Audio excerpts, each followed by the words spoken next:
आज है दूसरे महीने का तीसरा दिन। So hello everybody, welcome back to my channel M with Pooja. और इस DSSB के चैलेंज में जितने लोग भी मेरे साथ ये चैलेंज ले रहे हैं उन सभी का मैं वेलकम करती हूँ मेरे इस अनदर व्लॉग में। एंड आज के दिन की शुरुआत पॉजिटिविटी के साथ करनी थी, तो मैंने सबसे पहले अपना पहला चैलेंज जो कि मुझे हेल्दी रखने के लिए करना था वो था मेडिटेशन योगा वर्कआउट। तो मैंने 30 मिनट्स का ये सेशन किया और इस सेशन के बाद आपके साथ में बहुत सारी स्ट्रैटेजी शेयर करने वाली हूँ। कल के ब्लॉग में DSSB की प्रिपरेशन के पेपर 1 की स्ट्रैटेजी शेयर की थी और आज के ब्लॉग में मैं शेयर कर रही हूँ पेपर 2 की प्रिपरेशन स्ट्रैटेजी क्या होगी।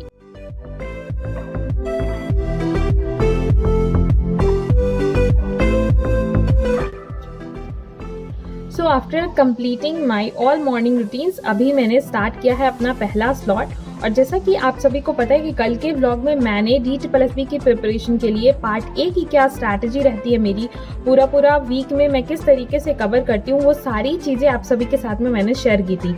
अब आती है बात PRT में पार्ट बी वाला जो सेक्शन है, पेडागॉजी वाला सेक्शन है, वो भी मुझसे कई लोग पूछ रहे थे और मुझे खुद भी शेयर भी करना था कि मेरी क्या स्ट्रैटेजी है पूरे वीक में, मैं किस तरीके से रखने वाली हूँ। अभी तो मैं वीक में मतलब 3 दिन पढ़ती थी, 2-3 दिन रेगुलरिटी नहीं थी, लेकिन अब मेरा एक प्रॉपर प्लान है जो कि मैं फॉलो करने वाली हूँ। तो देखिए, आप सभी को पता है कि DSSB PRT का कोई स्पेसिफिक सिलेबस नहीं है जो उन लोगों ने नहीं दे रखा है। तो हमें बहुत ज़्यादा सिलेबस को लेकर के डाउट होता है कि हम क्या पढ़ें, कैसे पढ़ें, है ना। तो इस चीज़ को लेकर के आप सबसे पहले आप KVS का जो सिलेबस है वो तो दे रखा है उन्होंने, तो KVS का सिलेबस उठाइए, उसको आप अपने पहले पार्ट में रखिए। मैंने पूरे DSSB के सिलेबस को 4 पार्ट्स में डिवाइड किया है। सबसे पहला पार्ट जितने भी थ्योरी पोर्शन है, मतलब थ्योरी पोर्शन में मैंने वो सारी चीजें रखी हैं जो KVS के सिलेबस में था, लाइक जो पियाजे, कोहलबर्ग और वाइगोत्स्की की जितनी उनकी थ्योरीज थी, जितने भी साइकोलॉजिस्ट हैं सबकी थ्योरी, प्लस KVS में कुछ साइकोलॉजिस्ट की थ्योरी नहीं थी जिनके नाम मैं आपको डेफिनेटली शो कर दूंगी अलग से। जो भी KVS के अलावा मतलब जो टॉपिक्स हैं थ्योरी वाले पोर्शन में वो आपको मैं टेलीग्राम पे शेयर कर दूंगी। एंड इसके अलावा RT हो गया, NCF हो गया, जो भी सारे एक्ट हैं, डिसेबिलिटी हो गया, जेंडर वाला क्वेश्चन जिससे बनता है वो हो गया। तो ये सारी चीज़ें आपकी थ्योरी वाले पोर्शन में आ गई। ये आपका पहला पार्ट हो गया, राइट। दूसरा पार्ट आपको पता है कि NIOS आपको कवर करना है, तो NIOS वाला पार्ट हो गया, है ना। उसमें पूरे 10 ब्लॉक हैं और जो यूनिट्स हैं वो सारी कवर करनी होंगी। तीसरा हमारा 11th और 12th की साइकोलॉजी की NCERT। आई नो ये बहुत ज़्यादा लग रहा है, बट जब हम इसको बिल्कुल मतलब स्ट्रैटेजी के साथ बांट देंगे ना, डेज में डिवाइड कर देंगे, तो अभी काफ़ी टाइम है, हम ईजिली उसको कवर कर सकते हैं। इसीलिए मैं ये स्ट्रैटेजी शेयर कर रही हूँ।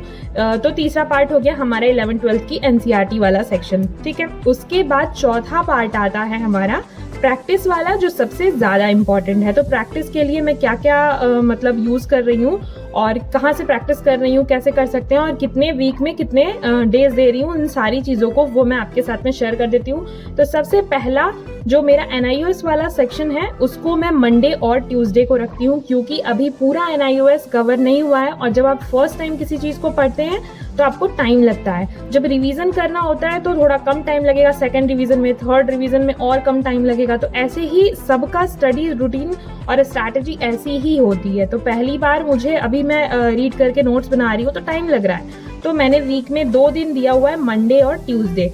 दूसरी बात करूँ मैं थ्योरी वाले पोर्शन की, तो थ्योरी वाले पोर्शन को भी मैं 2 दिन दे रही हूँ, वेडनेसडे और थर्सडे। जो KVS की नोट्स हैं वहाँ से पढ़ रही हूँ। NIOS जो है वो मैं डायरेक्टली PDF से कवर कर रही हूँ। बाकी रोहित सर की एक NIOS की बुक है, आप चाहें तो वो ले सकते हैं, और अगर आप बोलेंगे तो मैं उसे मंगा करके उसका रिव्यू कर दूंगी कि वो बुक कैसी है। बाकी फिलहाल तो मैं PDF ही प्रेफर कर रही हूँ, उससे ही पढ़ के अपनी नोट्स बना रही हूँ मैं, राइट। तो ये हो गया पहला सेक्शन, मैं कहाँ से कवर कर रही हूँ और कितने दिन दे रही हूँ। दूसरा section all the theory portions जो मैंने शेयर किया, KVS का जो सिलेबस था तो वो मैं KVS के नोट्स से सबसे पहले पढ़ रही हूँ, और कुछ एक्स्ट्रा जो थ्योरीज हैं, जैसे जितने साइकोलॉजिस्ट हमने KVS में पढ़े हैं, KVS के लिए पढ़े थे, और भी कई सारे हैं जो मैंने नहीं पढ़े थे ना, तो उनको मैं ऐड ऑन कर रही हूँ अपने नोट्स में। और कहाँ से पढ़ें, तो देखिए आप सबसे पहले मैं एक वो प्रोवाइड कर दूंगी कि क्या क्या चीज़ें हैं, कितनी थ्योरीज हैं, कितने साइकोलॉजिस्ट मतलब इंक्लूडेड हैं उस थ्योरी में और सारी चीज़ें।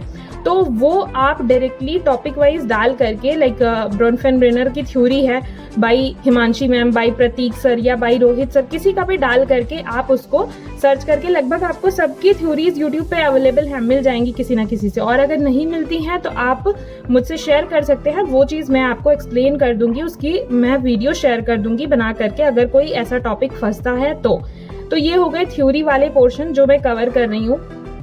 इसके बाद थर्सडे के बाद फ्राइडे को, जैसे कि आज मैं 11th और 12th की NCERT जो साइकोलॉजी की है वो मैंने वीक में सिर्फ एक दिन दे रखा है और आज ही मैं उसको कर रही हूँ।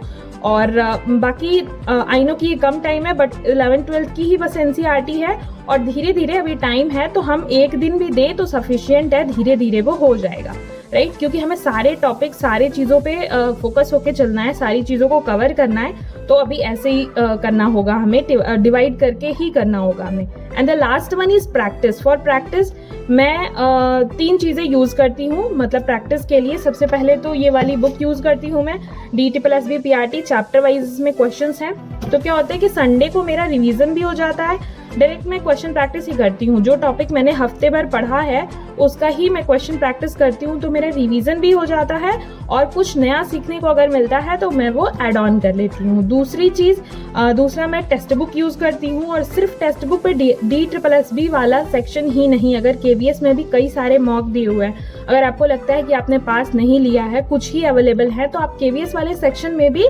जो टेस्ट दिए हुए हैं उनका यूज कर सकते हैं, मतलब उनको आप दे सकते हैं, राइट? तो एक टेक्स्ट बुक हो गया आपके लिए सोर्स, और तीसरा जो है वो सरोहा पब्लिकेशन की जो बुक्स हैं, मैं रिक्वेस्ट करती हूँ प्लीज उसके क्वेश्चंस जरूर लगाइएगा, क्योंकि बहुत सारे क्वेश्चंस हैं उसमें, नंबर ऑफ क्वेश्चंस इतने हैं कि कॉन्सेप्ट उसी से क्लियर हो जाता है इटसेल्फ में। और अगर बुक नहीं लिया है आपने तो प्रतीक सर के ऐप पे कोर्स है, फ्री में उन्होंने प्रोवाइड कर रखा है, तो मतलब उन्होंने एक्सप्लेन किया है कि क्वेश्चन को, यूट्यूब पे नहीं है, वो उनके ऐप पे ही है, तो वो फ्री ऑफ कॉस्ट है, ऐसा नहीं है कि कुछ परचेस करना है आपको, तो वहां से आप प्रैक्टिस कर सकते हैं। और अगर बुक लिया है तो दी बेस्ट है ना? तो ये 3 सोर्स है, वो मैं संडे को रखती हूँ प्रैक्टिस के लिए। तो ये थी मेरी स्ट्रैटेजी जो आप सभी के साथ शेयर करनी थी, आप सभी की रिक्वेस्ट भी आ रही थी। तो बाकी कोई और डाउट होगा अगर आपका तो let me know in the comment section, और शुरू करते हैं आज का अपना पहला स्लॉट, जिसमें कि मैं पढ़ रही हूँ अभी NCERT साइकोलॉजी की। तो अभी मैं कवर कर रही हूँ 11th-12th की साइकोलॉजी, जैसा कि मैंने शेयर किया। और मैं कैसे करती हूँ तो देखिए, मैं सारी चीज़ें नोट डाउन नहीं करती हूँ, मैं कुछ जो इम्पोर्टेंट पॉइंट्स जो मुझे नहीं होते, क्योंकि बहुत सारी जो बेसिक चीज़ें हैं, जैसे कि सोसाइटी में कैसे अडेप्टेशन करना और क्या चेंजेस आते हैं, वो नॉर्मली कुछ चीज़ें होती हैं जो अंडरस्टैंडिंग बेस्ड होती हैं, तो वो आप क्वेश्चन प्रैक्टिस से ही ज़्यादा क्लियर होती है। लेकिन फिर भी बहुत सारे लोगों के क्वेश्चंस आ रहे थे कि NIOS की PDF को कैसे कवर कर रही हूँ मैं, कैसे नोट्स बना रही हूँ मैं। तो देखिए, NIOS का भी सेम ऐसे ही जैसे 11th-12th की NCERT है साइकोलॉजी वाली कवर कर रही हूँ मैं, उसको भी वैसे ही कर रही हूँ मैं। जो इम्पोर्टेंट लगता है उसको मैं PDF में ही हाईलाइट कर ले रही हूँ, एंड कुछ चीज़ें जो मुझे लगता है कि मेरे नोट्स में होनी चाहिए वो मैं अपने नोट्स में नोट डाउन कर रही हूँ। पूरी यूनिट की मैं अभी नोट्स तो नहीं प्रिपेयर कर रही हूँ, बस मुझे जो इम्पोर्टेंट लग रहा है, जो मुझे लग रहा है कि मुझे नहीं पता है, वो चीज़ मैं नोट डाउन कर लेती हूँ। एक शॉर्ट नोट्स बनाने की कोशिश कीजिए, बहुत ज़्यादा, क्योंकि बहुत सारे सब्जेक्ट्स हैं, तो हर सब्जेक्ट को अगर हम प्रॉपर डिटेल में करने लग जाएंगे तो फिर वो BEd BTC वाली नोट्स बन जाएंगी, और अभी हमें स्मार्ट स्टडी करनी है। तो इस तरीके से मैंने अपना पहला स्लॉट जो है वो कंप्लीट किया, और उसके बाद फिर मैं मील प्रिपरेशन के लिए गई। और मील प्रिपरेशन आज ज़्यादा कुछ शेयर नहीं करूँगी, क्योंकि वीडियो ऑलरेडी बहुत लंबी हो जाती है और मेरा जो एवरेज जो ड्यूरेशन है वो काफ़ी कम है। तो आप लोग वीडियो को लास्ट तक देखा करें, मेरी आप सभी से यही रिक्वेस्ट है। बाकी एक कमेंट था स्मृति जी का, जो कि मेरी सब्सक्राइबर है, उन्होंने पूछा था कि मैं NCERT कैसे रीड आउट करती हूँ।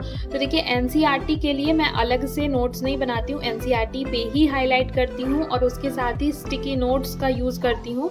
जो छोटी नोट्स हैं, कलरफुल नोट्स, वो चिपका देती हूँ, और कुछ एक्स्ट्रा होता है या कुछ इंपॉर्टेंट होता है तो वो मैं वहीं पे नोट डाउन कर लेती हूँ। आफ्टर माई फर्स्ट स्लॉट, आज है फ्राइडे, तो मैंने ये कंप्लीट कर लिया है, और अभी मैं Hindi half an hour revise करूँगी, और उसके बाद फिर सोशल वाला सेक्शन, आज फ्राइडे है तो मुझे कवर करना है सो हाफ एन आवर के हिंदी रिवीजन के बाद अभी मैं हिस्ट्री का लेक्चर अटेंड कर रही हूँ, जो कि लगभग 2 घंटे का है।